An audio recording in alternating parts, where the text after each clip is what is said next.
So the much anticipated sales have finally arrived, and with it comes a plethora of pretty solid deals that you can only really see a few times a year. And of course, being someone who has not only a 3% discount, to which we'll get to a little bit later, and having many of you come into my streams and ask me which premium vehicle should you pick up, I figured we go ahead and make a whole video about it. And before I jump right into it, yes, my hairline is bad, and yes, that's an SKS right behind me. It's one of the biggest or the most comments I got in one of my previous videos. So with that being said, let's get started.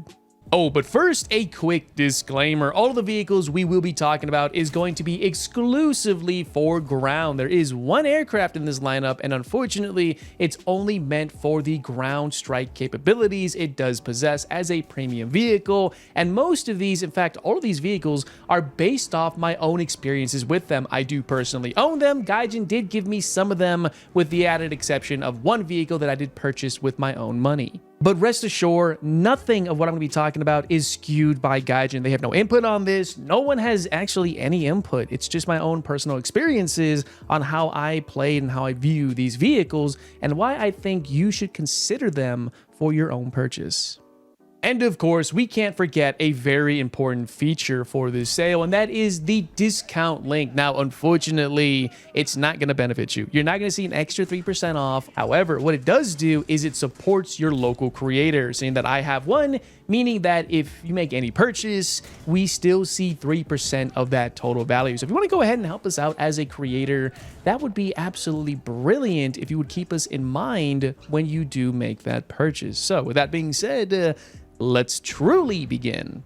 So starting at number 5, we have the Russian Su-25K, a battle rating 10.0 aircraft that has some pretty insane capabilities. It has the KH-29L rockets, it has the ML-25 rockets, it also gets a ton of S5Ks, the S-13OF rockets, unfortunately not the DF, you get S-24Bs, and this thing is a literal flying tank. I have shot this thing with 4+ Stingers, an ATGM, and autocannon fire, only to see this thing fly back to base and taunt me as they landed. It's happened so many times, it actually drives me freaking nuts. I fear this thing more than I do the Vickers missile on the KA-50, at least when it comes to 10.0.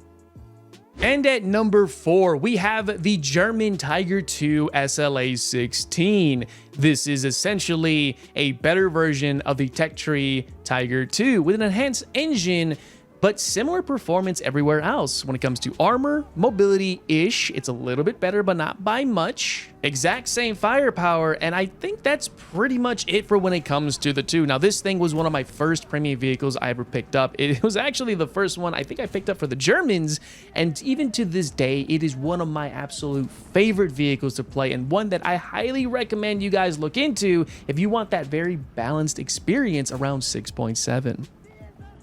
And sitting comfortably at number 3 is the French AMX 30 Super, a battle rating 9.3 proper MBT. Now, I say proper because the French don't like to use stabilizers for whatever reason. Now, it takes all the shortcomings found in the Bernus, etc., gives it a stabilizer, and makes it a proper MBT. It has the baby version of the top shell the French have, the OFL 105 F1, which has very good penetration. This thing has wonderful mobility, decent sights, and Gen 1 thermal. And I'll be honest with you guys, I still love this thing. I still play it. I'm kind of bummed out it's at 9.3, but it makes sense because of the decompression. But this is a vehicle most certainly worth looking into if you want to go ahead and get your baguette grind on.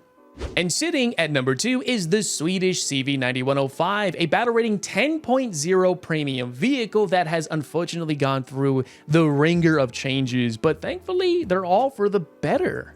Now, when this thing first came out, it was battle rating 9.0, and it sat there pretty comfortably. Gen 2 thermal sights, it had I believe, a CITV as well, decent firepower, but that has long since changed with a better turret, the XC8, which gives it an auto-loading mechanism, DM33105, and it gives it, of course, I wouldn't really say a little bit more armor, but it is a tiny bit more survivable, although this is a light tank after all, which means that you don't want to get shot at. But why would you anyways when you're fast and you can catch people not only on the flanks, the sides, but even being aggressive, seeing that this thing has a wonderful reload rate of 5 seconds. Yeah, you're shooting DM33 every 5 seconds.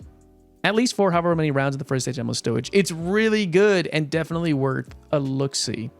And sitting at number 1 is a personal favorite of mine, one that I would highly recommend you guys look into the moment you decide you want to grind the Russian ground forces, and that is the T55AM1. This thing is, I think, the jack of all trades. It's not the best at anything, but it does everything very well. Laser rangefinder, you get a decent sabo, you get missiles, you get composite armor, you get decent mobility, decent optics, and you get what is to be considered, at least by me, one of the best APCBCs in the game, BR412D. Pair that up with a laser rangefinder, and this thing, oh man, I love it. All right, the T55 AMD is the tech tree equivalent. It's a little bit less than this, but with an APS, but this vehicle is absolutely one of my personal favorites, simply because, yeah, it may not be the best at anything, but it damn well does everything incredibly well, at least for the battle rating anyways. And that's it.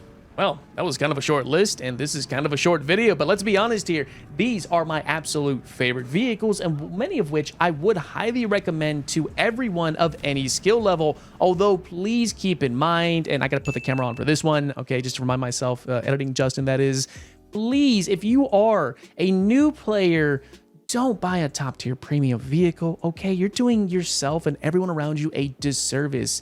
Get either one of those starter packs, premium time, which is the absolute must, which I'll get more into in a second, as well as maybe some lower tier vehicle to get an understanding of the game itself. I implore you, you're just making yourself target practice for people like me. Now, when it comes to the absolute must-have, no matter what, it doesn't matter your skill level, it is premium time. That should be the absolute minimum purchase for anything if you are going to be making any sort of purchase. But please keep in mind, you are under no obligation in doing so. You're under no obligation to listen to this entire video. I understand I am injecting my 3% discount, which doesn't really help you anyways, but it does do a service to us as a creator and is a very simple way to support us. So please keep us in mind when you do make those purchases during the sales. And that's it. Yeah, no, this really was a short video, but hey, do me a favor, would you? If you're an experienced player, go down to the comment section and drop your personal vehicle that you would recommend to anyone of any skill level. It could be someone who's new, it could be someone as experienced as myself or many others. And take a few minutes to help out a struggling player who has no idea what they want to purchase in this game. But thanks again for taking the time to not only watch this video, but also putting up with this face as well. I gotta do more of these, and I think I just might very soon. But I'll say this, thank you, and I'll see you not only in the next video or even the streams, but most certainly in War Thunder itself, and happy spooky month. I'll see you next time.